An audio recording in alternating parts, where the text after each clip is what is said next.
বলতেছেন যে আমি ওয়াশরুমে গেছিলাম, এই সুযোগে ধরেছে। আপনি আরেকবার বলতেছেন যে রুম থেকে বের করে।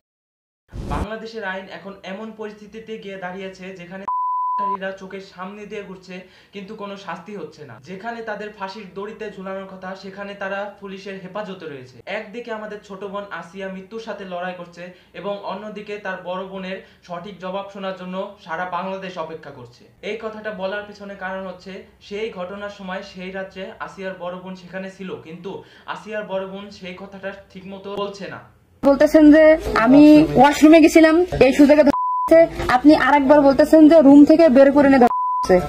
আপনি আরেকবার বলতেছেন আমি ঘুমাইছিলাম, আমি কিছু ঠিক পাইনি।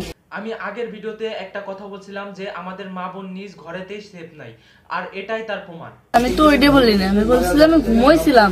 ও যখন বাথরুমে উঠছে সেই সময় দেখি যে ওইখানে পড়ে রয়েছে। এইটাই বলছি।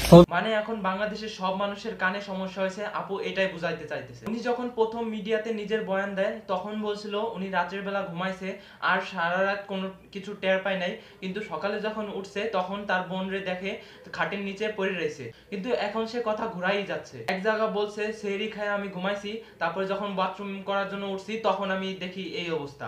আর এক জায়গা বলছে আমি দুপুরবেলা বের হয়েছিলাম কিন্তু বাসায় এসে দেখি সম্পূর্ণ রুম অন্ধকার, পরে লাইট জ্বালায় দেখি আমার বোনের এই অবস্থা। এখন কোন কথা যে বিশ্বাস করবো সেটাও সে ঠিক মতো বলতেছে না।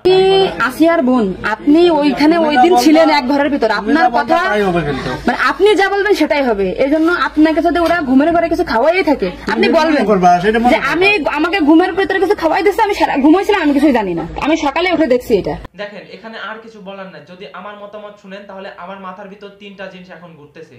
এক, হয়তো তিনি ভয়ে কিছু বলছে না। দ্বিতীয়ত, হয়তো সে বিষয়টা ধামাচাপা দেওয়ার চেষ্টা করছে। আর তৃতীয়ত, এটা হয়তো বাংলাদেশের বেশিরভাগ মানুষের মাথায় ঘুরতে পারে। তা হলো তার শ্বশুর বাড়ি থেকে তার পরিবার কিছু টাকা নেয় এবং তার শোধ না করতে পারায় এই অবস্থা। এটা আমার মত। সত্যি মিথ্যা কি তা আমিও জানি না, আপনারাও জানেন না। সত্যি মিথ্যা শুধু একমাত্র আল্লাহ আর ওই বড় বোনটাই জানে। এখন আসি আসিয়ার কথায়। ডক্টর বলছে যখন আসিয়াকে করা হয় তখন তাকে ব্লেড দিয়ে আঘাত করা হয় এবং ব্লেড দিয়ে তার শরীর কাটা হয়, তার পেনিটিয়া ব্লেড দিয়ে ছিদ্র করা হয়। মানে আমার কাছে ব্লেডের মতো মনে হচ্ছে একটা শার্প একটা কিছু ব্লেড টাইপের, এটা ছুরি না। যেভাবে স্ক্র্যাচ করা হয়েছে, যেভাবে পেরিনিয়ামে যদি না আমি মানে ইনভেস্টিগেশনটা ভালো হওয়া উচিত, শক্ত হওয়া উচিত। আসলে এখানে আসলে ঘটনাটা কি? এখনো যদি বলে ইনভেস্টিগেশন আরো কঠোর করা উচিত, তো এতদিন ধরে কি করলো না? মানে যেখানে ডক্টর নিজে বলছে আসিয়াকে কি নির্মম ভাবে করা হয়েছে, তারপরও কারো সুতাপ নেই। ওর যে সমস্যাটা হচ্ছে মেইন হচ্ছে ওকে স্ট্র্যাঙ্গুলেশন করা হয়েছে, ওই জন্য ওর অক্সিজেন সাপ্লাই কমে গিয়ে ও কিন্তু অচেতন হয়ে গেছে। বাংলাদেশের মানুষ কতটা নিচে নামে গেছে একবার শুধু ভাবেন। শুধু 8 বছরের একটা ছোট বাচ্চাকে শুধু ধর্ষণ, তাকে নির্মম ভাবে করা হচ্ছে, ব্লেড দিয়ে তার গা পোঁচানো হয়েছে। তো আমার আর কিছু বলার নাই এই বিষয় নিয়ে, আর কিছু বলার নাই। অনেক জায়গা তো আন্দোলনও শুরু হয়ে গেছে, আমাদের এই জায়গায় আন্দোলন শুরু হয়ে গেছে, কিন্তু আইন কি করবে? আইন তো অন্ধই হয়ে রয়েছে। যাদের ফাঁসি দেওয়ার কথা, যাদের জিন্দা পুঁতে দেওয়ার কথা, তারা এখন পুলিশের হেফাজতে রয়েছে। আজকের ভিডিওটা যারা যারা দেখছেন এবং যারা যারা শেষ পর্যন্ত দেখছেন অবশ্যই বেশি বেশি শেয়ার করবেন যাতে আরো লোক ভিডিওটা দেখতে পারে এবং সতর্ক থাকতে পারে।